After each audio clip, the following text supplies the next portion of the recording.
Keir Starmer's off to Brussels today to be told that Brexit doesn't work and that he must do something different. He's going to be the first Prime Minister in 5 years to attend an EU dinner. Let's get a voice note from Richard. Good morning, Mark. Richard in Corby. On the export paperwork with the government, I do export, and they've brought in more forms to fill in, which is totally ridiculous because they have all the information, then they want it again. But we were told by the export office last week that we might have to do a 1-hour tutorial on the new paperwork, and I thought that doesn't sound good. You know, if you need a tutorial, it's going to be onerous and it's going to be loads of it and it's going to be a waste of everyone's time, but that's Labour for you. Thank you. Yeah, so that's what we were hearing last week. Reem Ibrahim's here from IEA. Richard, they're saying that, you know, they have brought in more paperwork. Why? What the hell have they done that for? A lot, yeah. I mean, this is all the cost of regulation, right? And this is no, the but problem. I mean, this is 5 years on. Yeah. Why are they bringing in more paperwork when they should be bringing in less paperwork? Surely? Well, this is the point. A lot of this is to do with the fact that the government effectively want businesses to. A lot of it is in the name of health and safety. A lot of it is them saying this is to protect workers or this is to protect. Oh, employees. so this is part of the workers' rights nonsense, probably. Potentially. Well, the workers' rights bill hasn't been passed yet, but that definitely will have huge swathes of regulation and red tape for these businesses. And what's really interesting is that as you add new regulations for businesses, it makes it much harder for smaller companies to enter the market. Right. But larger companies, they can absorb these costs very easily. So you'll often get really big companies saying, oh, we welcome the government's new regulations on health and safety. When they've got an entire department that deals with it. Exactly. They've got an entire department that deals with it. They've got entire staff members that deal with this kind of regulation. If you're a smaller company, you're going to find it much harder to absorb those regulatory costs. So actually, the larger companies often end up saying, well done, government, for introducing this new health and safety regulation, when actually it's the smaller companies that suffer. Yeah, it's a bit like Angela Rayner when she appeared on a TV show. I remember once, I think it was on the BBC, it might have been Laura Kunsberg, and they were asking her, well, can you name any companies that actually are willing to welcome your, you know, workers' rights charter? Oh yeah, she said, we've got loads of them. And well, can you name one? Well, there's lots of them, absolutely hundreds of them. And she could not name one firm, whereas there was a group of other firms who had written a letter, an open letter to her to say, you know, if you do this is going to really strangle business and it's going to cripple our economy, la la la la. And they all had their company names on the letter, and she couldn't come back with one. But let's go to Ed Davey. He's a man that's often able to explain things really, really well when he wants to know what we should be doing with the European Union. Here he was on the BBC yesterday. Your argument when you sat down was that if we join, we will grow more quickly than we are. And the evidence from what's happening in the EU at the moment is they're not growing more quickly than we are. Spain, as you say, some countries are doing better, but the average is 0.1%. No, but that's the whole point of trade deals, so you can get more growth on both sides. So even if the economy isn't growing at the moment, it's more reason they should have a trade deal.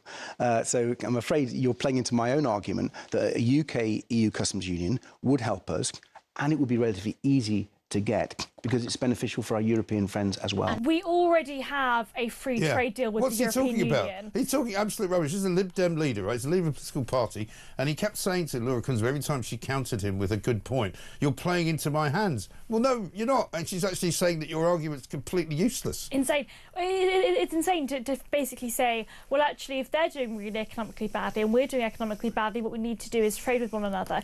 Now, free trade is good, right? Yeah. Free trade is an absolutely brilliant thing. Yeah. We already have a free trade agreement with the European Union. And actually, what's really important to note is that our largest trading partner for both goods and services is the United States. America, yeah. So no matter what your perspective is on whether or not you like American goods, you buy them, right? Yes. As consumers, you buy them. You might not know that they're American. You don't need to know that they're American, but they're produced over there.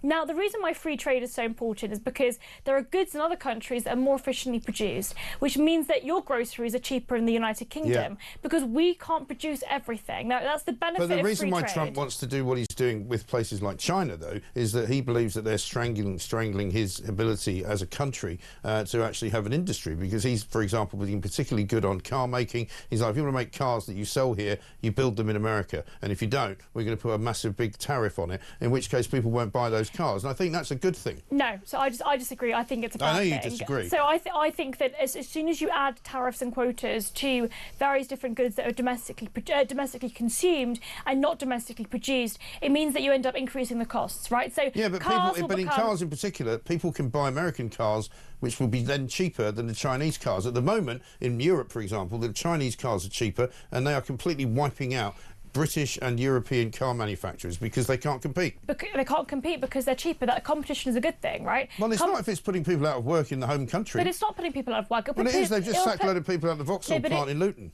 Yes, and those people will be able to do much more efficient work. I mean, ultimately... In China? Well, no, not in China, but they'll be able to do other work in the UK. The point is, as soon as you start saying, actually, the government here is going to intervene and say, you know what, domestic car manufacturers as a general principle, I would agree with you, but I think in certain situations it's a good thing to keep cheap labour and slave labour in some cases out of competition in a country where you have to look after your own people. We're not going to go on with that. We're going to go to Network Rail now. We can have this argument another time because it's a good one. Network Rail is sorry to announce the word passenger has been cancelled, right? According to 134 pages of guidance issued to staff by the company that maintains Britain's railways, has said that the word passenger has become too formal. So it doesn't want you to use the word passenger, it doesn't want you to use the word purchase, onboarding, or the phrase rest assured.